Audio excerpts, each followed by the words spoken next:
football and hurling are renowned the world over as sports that demand the very best from the individual player. Success in any sport, and particularly in Gaelic games, is dependent on three fundamental factors: your knowledge, your preparation, and your persistence. The purpose of this programme is to help raise the level of your game, to improve your performance. Up towards Liam McCarthy, and they yet get the chance, and it's with DJ Carey racing through, and he's seen it for them. Still DJ Carey kicking, oh, he's got it all!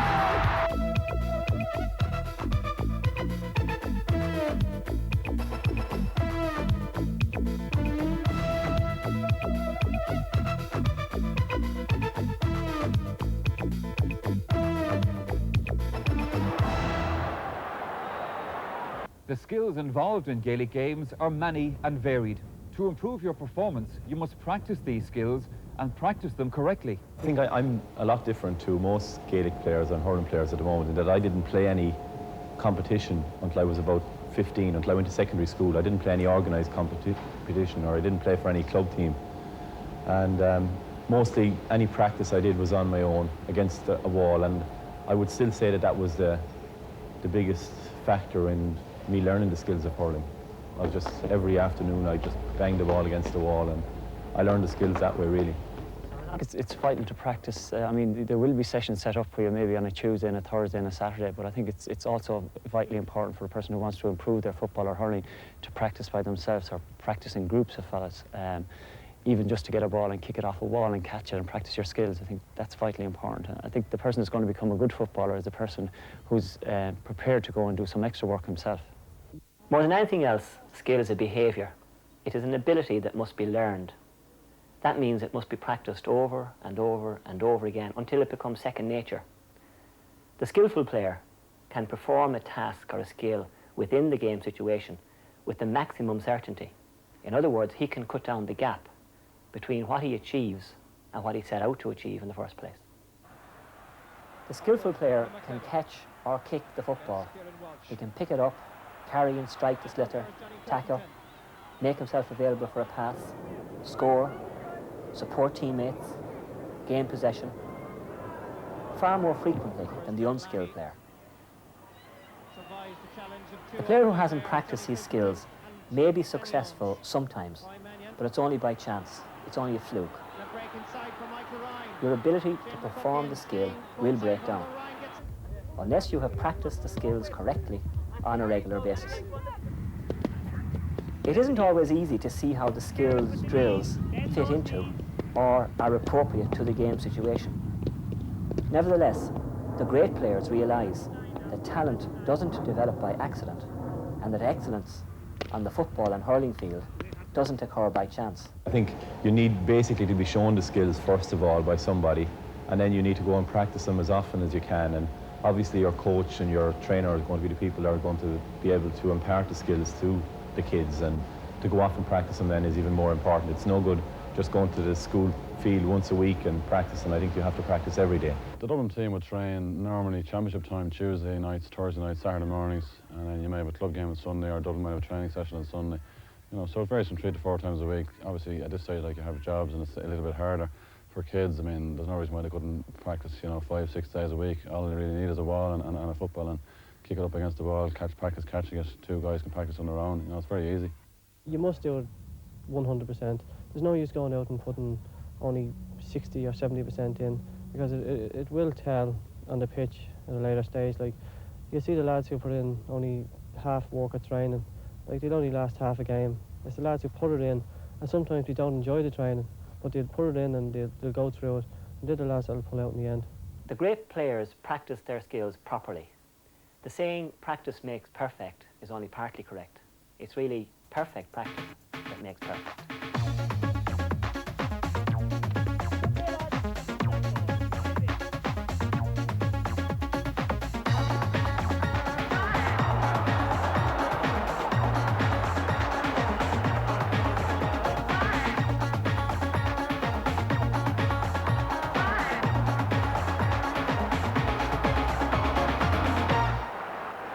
Learning is a slow business. Patience and perseverance are needed if you are to improve. The great players know this, and they have gone down that road. They know that only perfect practice makes perfect. When you are learning a specific skill for the first time, you should practice it slowly, at a pace that suits your standard. A one-on-one situation with your friend, where you are unopposed and stationary, is an ideal starting routine. Gradually develop the speed and the accuracy until you feel confident. The next step might be to play a small game, like Piggy in the Middle. Now, not only have you to pass, but you have a choice of partners to pass to. You've got to pass quickly, or the piggy will dispossess you.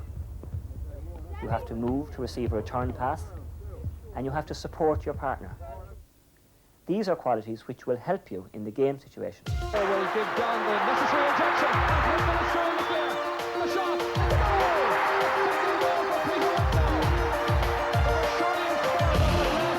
the goal.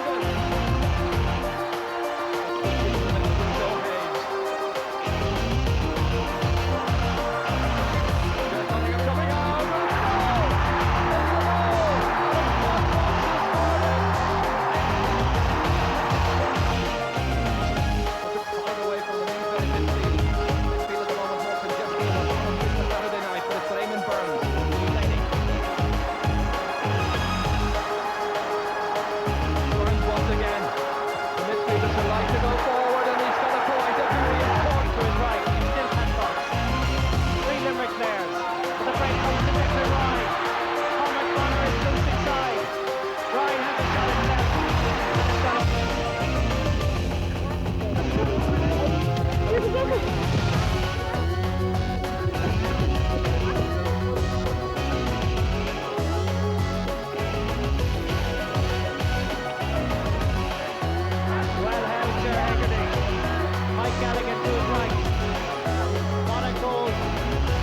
They're coming up, coming out.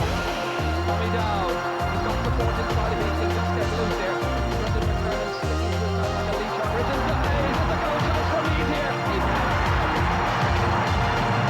It's a goal. There are aspects of your lifestyle that you should concentrate on when you're away from your trainer.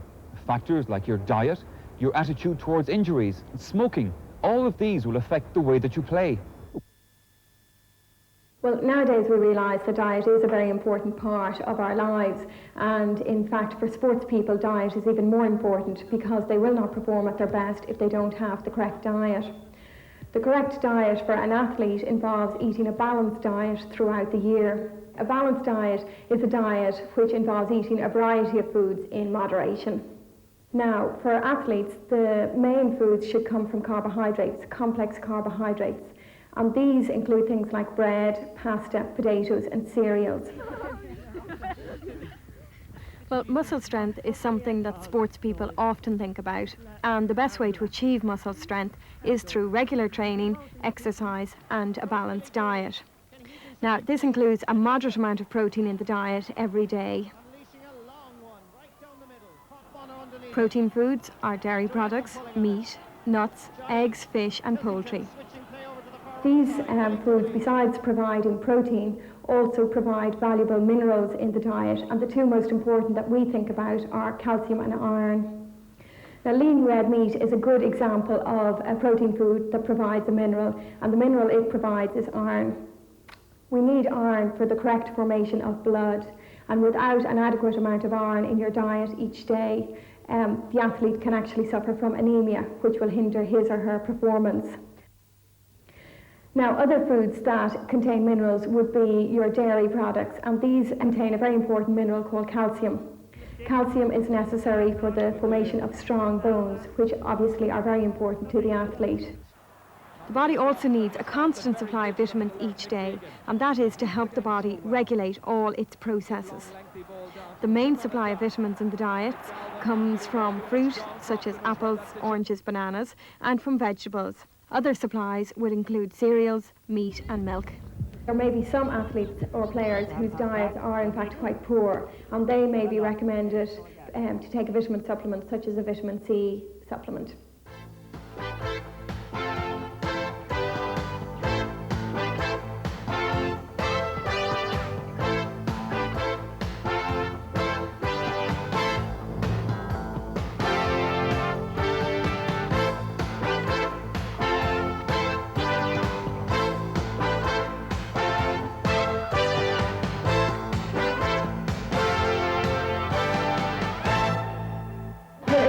for players to take regular amounts of fluid during training, before training and during a match. And we need this fluid to help the body sweat properly, otherwise the body itself will overheat.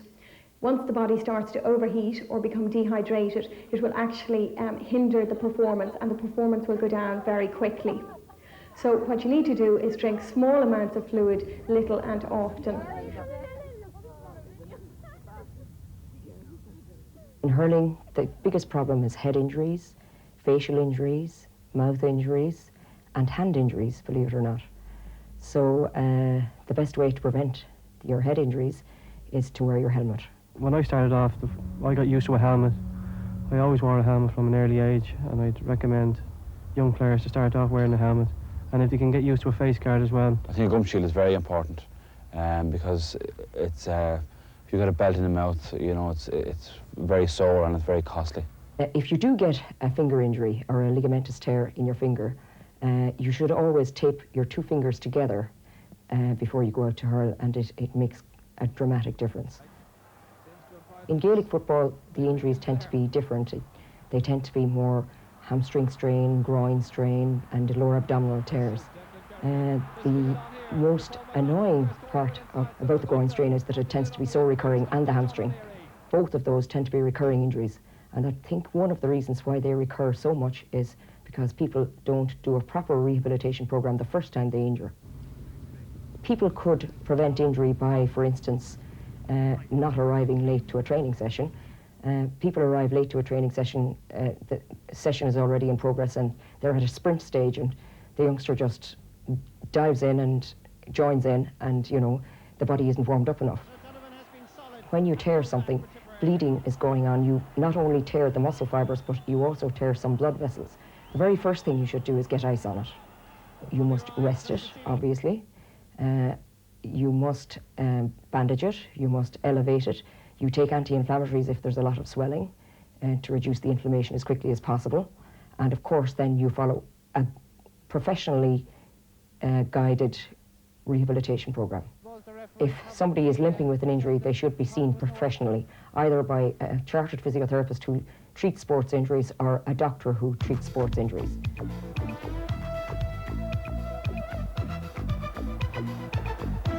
Brilliantly fetched by Martin Lynch.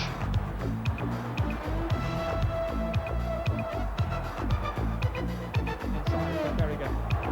Dowling in a very advanced position. Hit with the left boot. Oh, comes off the crossbar! Very unlucky. Back down to Jarlath Gilroy. Missed it, and it's touched over by John O'Leary. Well, so near yet so far. Smoking is definitely out. I've never smoked, nor anybody in the Tipperary team has never smoked. So really, if you want to get on and play well in hurling or achieve great things, then you just can't smoke. I mean, if you smoke, you won't be successful, you won't be good, and just cut it out. I don't smoke.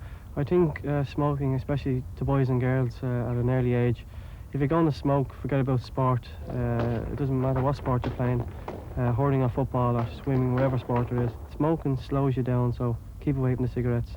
Your main objective as a player must be to reach your potential. Even if you're to be one of the few to become a star, it's still going to take you years to reach that goal. To play at your best, you must be prepared, both physically and mentally. Physically, well, you go to bed early the night before, take it easy, get up, have your breakfast, maybe stroll around, get a bit of fresh air, do whatever you normally do. I mean, the thing is not to do anything out of the extraordinary, upset your routine. You get into the dressing room, you do a bit of stretching, stretch the legs, the calves, the arms, everything, and prepare yourself mentally for the game and concentrate what has to be done and what you're going to have to do. I think it's vital that youngsters get into the habit of doing their stretching exercises before they go out, because they're inclined to go out and just go out and play and not get into the habit of preparing correctly. Stretching is very important on a number of fronts. Firstly, there's the physical side of it, where it will help you perform the skills of the game. It helps the body get ready to perform. And of course, in that way, it will help prevent or cut down your chance or your risk of injury. As well as that, the warm-up is the one opportunity you get before a big game to settle and to concentrate on your performance. Remember, when you're competing in a big match, the atmosphere is different from what you're used to. The dressing room is different. The very pitch. The one time you can concentrate on the task that you have in hand is when you do your warm-up. The warm-up that you have done in training over and over? Well, I believe that your mental preparation starts long before the Sunday morning, and that in the build-up to the week, at various different times, you have to slowly build yourself up. Nothing major, maybe once or twice a day, just to think about what might happen and what might not happen. On the day, then, obviously, you're going to be more concerned with the build-up. It'll probably be in your mind the whole time. As regards nerves, some people revel in them, and some people dislike them. I myself just like to let them take their course, and whatever happens, happens. I don't pay too much attention to nerves. Yeah, I think nerves affect everybody. Obviously, it's not a bad thing, you know, if you're nervous before a game, because everybody is. So, you know, everybody has them, and they'll always be there. So you have to live with it as part of the game. But once you go out and hit the first ball, there's no problem after that.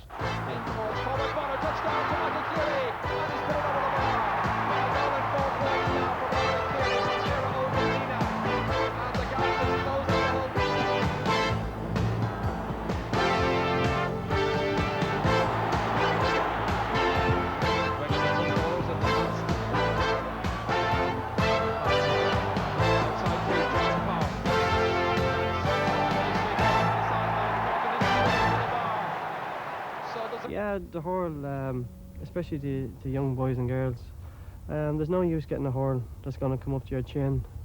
You know, you should start off with a stick that's just reasonably up to your hip, not too heavy. Some players in the winter play with a bit of a heavier stick because of the heavier ball. But a good fine stick, a good grain, once the grain is good in it, a good bend. You get a stick with a good bend. There's no use getting a stick that's rigid. Put a good grip on it, because all weathers the hurl slip out of your hand. And a little handy note is, when you get a new stick, is that if you can get a ruler and put slight little marks in it with maybe a Stanley knife, get your father or mother to do it, because it stops the ball from skidding off the stick. So if you can just put the lines on that, like crisscross, that's a little secret. I see footballers wearing their football boots far too big for them. They're loose and sloppy on them. I think they have this idea that they'll have more comfort if the boot is too big. I think it's the very opposite. Your football boot should be glove tight. You should be just about able to get into it, and it will support you in the right places if it's the right fit for you. Representing your school, your club or your county is an honour. It carries with it a responsibility not only to play as well as you can, but also in a manner befitting the games and those whom you represent. The opposing players, the referee and officials all share in the love of the games, and they should be treated with respect by you. Such an approach develops an appreciation of others and also teaches you to accept with dignity their efforts and decisions. Winning is important, it's very important, it's what everybody's out there for. But I wouldn't agree with winning at all cost. Someone has to win and someone has to lose, and you just have to try your best to win. You cannot get, or I couldn't get great satisfaction out of winning unless I won fairly. Winning is a reward in itself, but I mean the most important thing is taking part.